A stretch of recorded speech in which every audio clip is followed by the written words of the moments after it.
नमस्कार दोस्तों, स्वागत है आपका अपने चैनल एग्जाम ट्रिक्स पर। आज हम एक इम्पॉर्टेंट टॉपिक यानी आरपीडब्ल्यूडी एक्ट 2016 यानी दिव्यांगजन अधिकार अधिनियम 2016 के बारे में पढ़ने वाले हैं। इससे पहले जो लोग चैनल पर पहली बार आए हैं वो चैनल को ज़रूर सब्सक्राइब कर लें, क्योंकि आपको यहाँ पर स्पेशल एजुकेशन से संबंधित हर प्रकार की क्लासेज प्रोवाइड की जा रही हैं, जिनसे जुड़कर आप उनका लाभ उठा सकते हैं। ये टॉपिक पर हम आज डिटेल से चर्चा करने वाले हैं, क्योंकि ये KVS TRE 2 के सिलेबस में दिया गया है और इसे हम हर बिंदुओं को ध्यान में रखकर इसको हमने बनाया है, ताकि अगर यहाँ से कोई प्रश्न बनता है तो आपका वो प्रश्न गलत नहीं होना चाहिए। तो हम पढ़ते हैं आज RPW एक्ट 2016 के बारे में। तो अगर हम इसके पूरे फुल फॉर्म के बारे में पूछें कि RPWD एक्ट 2016 का फुल फॉर्म क्या होता है, तो इसका जो फुल फॉर्म होता है वो होता है the rights of persons with disabilities act 2016।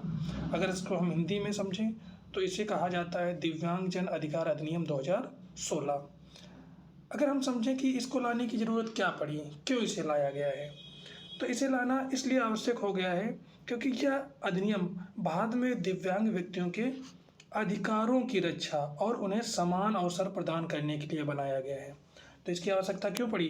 ताकि हम दिव्यांग व्यक्तियों को अधिकारों की रक्षा कर सके और उन्हें समान अवसर प्रदान कर सके, ताकि वो भी समाज की मुख्य धारा से जुड़ सकें। इसमें एक वर्ड बहुत आता है बेंचमार्क दिव्यांगता, कि बेंचमार्क दिव्यांगता क्या होती है। तो इस अधिनियम में बेंचमार्क दिव्यांगता की अवधारणा पेश की गई है।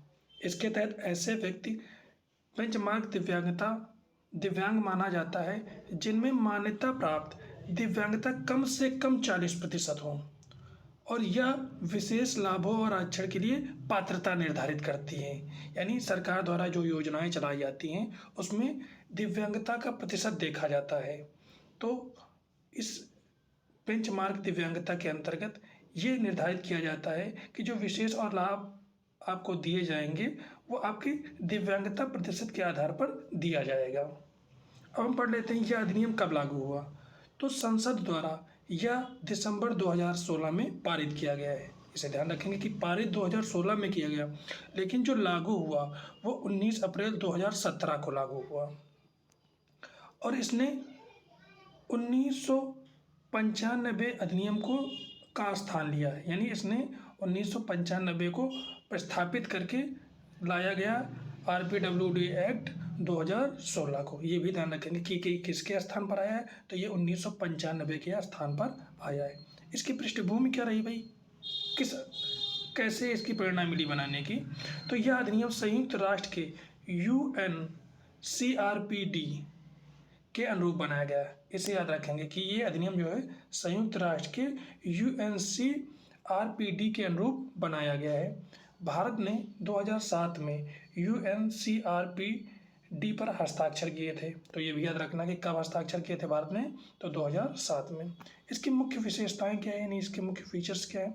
तो दिव्यांगताओं की संख्या बढ़ाई गई। यानी पहले 7 प्रकार की दिव्यांगताएं थी, लेकिन अब वर्तमान में 21 प्रकार की दिव्यांगताएं हो गई हैं। यानी RPWD एक्ट 2016 में 21 प्रकार की दिव्यांगताओं का वर्णन है, जिसमें से प्रमुख दिव्यांगताएं हैं दृष्टिबाधिता यानी ब्लाइंडनेस, कम दृष्टि लो विजन, श्रवण बाधिता हियरिंग इम्पेयरमेंट, बौद्धिक दिव्यांगता intellectual disability, autism spectrum disorder ASD, cerebral palsy, locomotor दिव्यांगता, विशिष्ट अधिगम अक्षमता यानी डिस्लेक्सिया, डिस्ग्राफिया, डिस्कैलकुलिया। अगर आपको इसकी अलग से वीडियो चाहिए तो चैनल पर आप जाकर सर्च कर सकते हैं, इसकी अलग से वीडियो अपलोड की गई है। एसिड अटैक को भी इसमें शामिल किया गया है।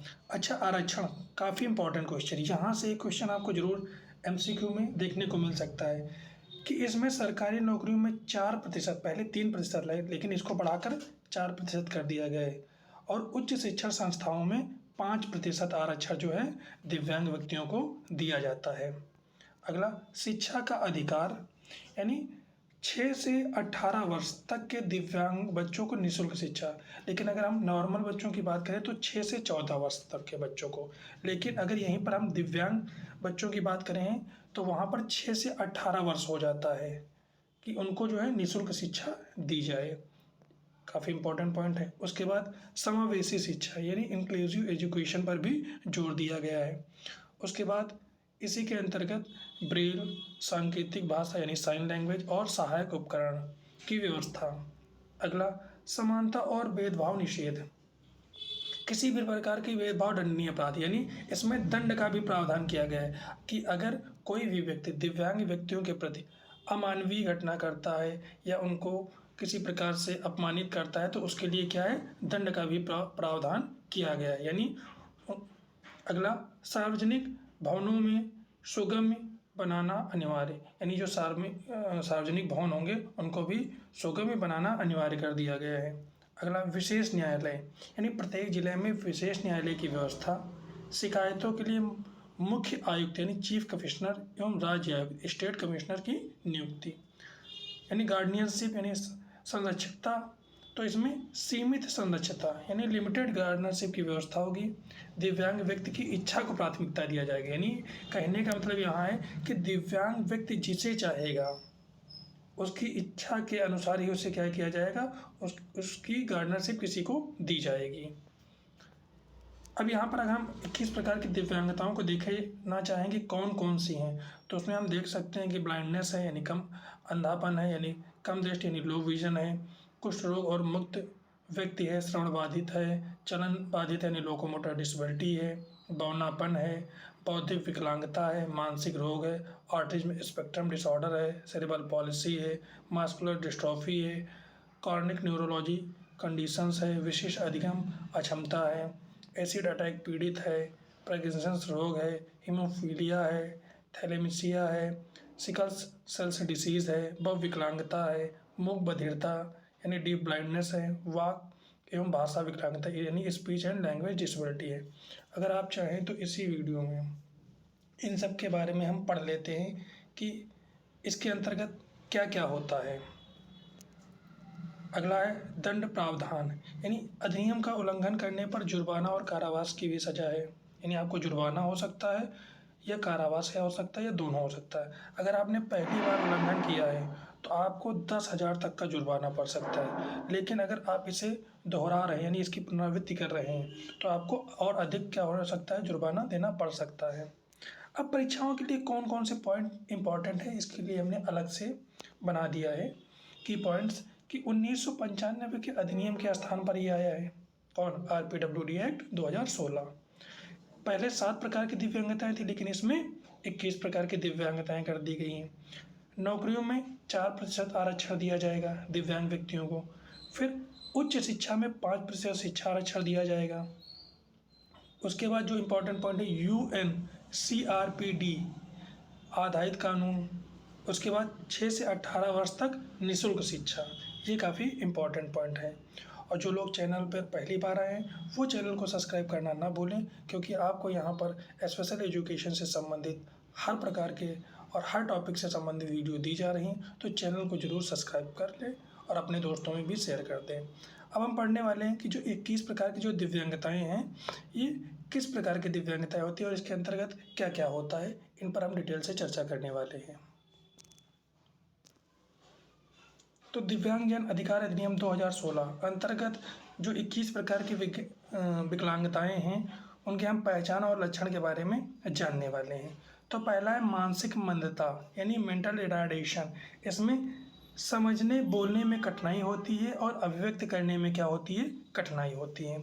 जो हमारी दूसरी विकलांगता है ऑटिज्म यानी ऑटिज्म स्पेक्ट्रम डिसऑर्डर, यानी किसी कार्य पर ध्यान केंद्रित करने में कठिनाई, आंखें मिलाकर बात ना कर पाना या गुमसुम रहना, ये होता है किसके अंतर्गत, ऑटिज्म के अंतर्गत। जो हमारी अगली है सेरेब्रल पॉलिसी यानी पोलियो या नर्व इंजरी। इसमें पैरों में जकड़न, चलने में कठिनाई, हाथ से काम करने में कठिनाई। अगला जो है मानसिक रोग यानी मेंटल इलनेस। इसमें अस्वाभाविक व्यवहार, खुद से बातें करना, भ्रमजाल, मतिभ्रम, व्यसन यानी नशे का आदि, किसी से डर, भय या गुमसुम रहना। अगली जो हमारी विकलांगता है श्रवण बाधित यानी हियरिंग इम्पेयरमेंट। इसमें बहरापन, ऊंचा सुनना या कम सुनना शामिल है। अगला मूक निशक्तता यानी स्पीच इम्पेयरमेंट, इसमें क्या होता है कि बोलने में कठिनाई, सामान्य बोली से अलग बोलना जिसे अन्य लोग नहीं समझ पाते हैं। अगली जो हमारी विकलांगता है वो है दृष्टिबाधित यानी ब्लाइंडनेस, यानी इसमें देखने में कठिनाई या पूर्ण दृष्टि हानि। अगली जो 8वें नंबर की है वो है अल्प दृष्टि यानी लो विजन, इसमें कम दिखना यानी 60 वर्ष से कम आयु की स्थिति में रंगों की पहचान नहीं कर पाना। अगला जो है हमारा चलन निःशक्तता यानी लोकोमोटर डिसेबिलिटी, हाथ या पैर अथवा दोनों की निःशक्तता, लकवा या फिर हाथ या पैर कट जाना, इनमें से कुछ भी है तो वो लोकोमोटर डिसेबिलिटी के अंतर्गत आता है। या आपका हाथ या पैर अथवा दोनों निःशक्तता हो, लकवा मार जाना या हाथ या पैर का कट जाना। अगली टाइप की जो है वो है कुष्ठ रोग से मुक्ति यानी लेप्रेसी कार्ड, यानी हाथ या पैर या उंगलियों में विकृति, यानी कुष्ठ रोग में क्या होता है, हाथ या पैर या उंगलियों में विकृति, टेढ़ापन, शरीर की त्वचा पर रंगहीन धब्बे, हाथ या पैर या उंगलियों का शून्य हो जाना, जैसा कि आप यहाँ पर फोटो में देख सकते हैं। अगला है बौनापन यानी ड्वार्फिज्म, यानी व्यक्ति का कद वयस्क होने पर भी 4 फुट या 10 इंच या 147 सेंटीमीटर या इससे कम होना, ये आता है बौनेपन के अंतर्गत। अगली जो विकलांगता को शामिल किया गया है वो तेजाब हमला पीड़ित, यानी इसमें एसिड अटैक्ड विक्टिम, यानी इसमें शरीर के अंग, हाथ, पैर, आँख आदि तेजाब हमले की वजह से असामान्य प्रभावित हो जाना। अगला जो है वो है मांसपेशी दुर्विकार यानी मास्कुलर डिस्ट्रॉफी, यानी मांसपेशी दुर्विकार, यानी मांसपेशियों में कमजोरी एवं विकृति। अगला है स्पेसिफिक लर्निंग डिसेबिलिटी, यानी इसमें क्या होता है, बोलने, श्रुतलेख, लेखन, साधारण जोड़, बाकी, गुणा, भाग में आकार, भार, दूरी इत्यादि समझने में क्या होती है, कठिनाई होती है। अगला जो है बौद्धिक निःशक्तता, यानी इसमें क्या होता है, सीखने, समस्या समाधान, तार्किकता आदि में कठिनाई, प्रतिदिन के कार्यों में, सामाजिक कार्यों में एवं अनुकूलन व्यवहार में कठिनाई होती है, जैसा कि आप फोटो में देख सकते हैं। अगला है मल्टीपल स्क्लेरोसिस, इसमें होता है दिमाग एवं रीढ़ की हड्डी के समन्वय में परेशानी होती है। इसको इम्पोर्टेंट में टिक कर लेना, मल्टीपल स्क्लेरोसिस को, क्योंकि इसमें क्या होता है, ये काफ़ी बार पूछा भी गया है कि दिमाग एवं रीढ़ की हड्डी, यहाँ पर आप देख सकते हैं, दिमाग एवं रीढ़ की हड्डी के समन्वय में क्या होती है, परेशानी होती है। अगला जो है पार्किंसंस रोग, यानी इसमें क्या होता है, हाथ, पाँव, मांसपेशियों में जकड़न, तंत्रिका तंत्र प्रणाली संबंधित कठिनाई। अगला जो है हीमोफीलिया या अधिक रक्तस्राव, यानी चोट लगने पर अधिक रक्तस्राव होना, यानी रक्त का बहना बंद नहीं होना, ये किसके अंतर्गत आता है, ये हीमोफीलिया या अधिक रक्तस्राव के अंतर्गत आता है। इसे भी इंपॉर्टेंट में टिक कर लीजिएगा, क्योंकि हीमोफीलिया में क्या होता है, कभी कभी जब चोट लग जाती है तो क्या होता है, बहुत अधिक रक्तस्राव होता है और रक्त बहना बंद भी नहीं होता है। अगला है थैलेसीमिया, इसमें क्या होता है, खून में हीमोग्लोबिन की विकृति यानी खून मात्रा का कम होना। अगला है स्कल सेल डिजीज़, इसमें क्या होता है, खून की अत्यधिक कमी यानी रक्त अल्पता, खून की कमी से शरीर के अंग अवयव खराब हो जाना। अगला है बहुनिःशक्तता, इसमें क्या होता है, 2 या 2 से अधिक निःशक्तता से ग्रसित। तो आपको हमारी वीडियो कैसी लगी कमेंट में ज़रूर बताएं। इसके साथ साथ जो लोग चैनल में पहली बार आए हैं वो लोग एग्ज़ाम टिप्स चैनल को ज़रूर फॉलो कर लें, ताकि आपको ऐसी ही स्पेशल एजुकेशन एग्ज़ाम से संबंधित वीडियो मिलती रहें जो आपको सफलता दिलाने के लिए कारगर साबित हो सके। पूरा वीडियो देखने के लिए धन्यवाद। जय हिंद, जय भारत।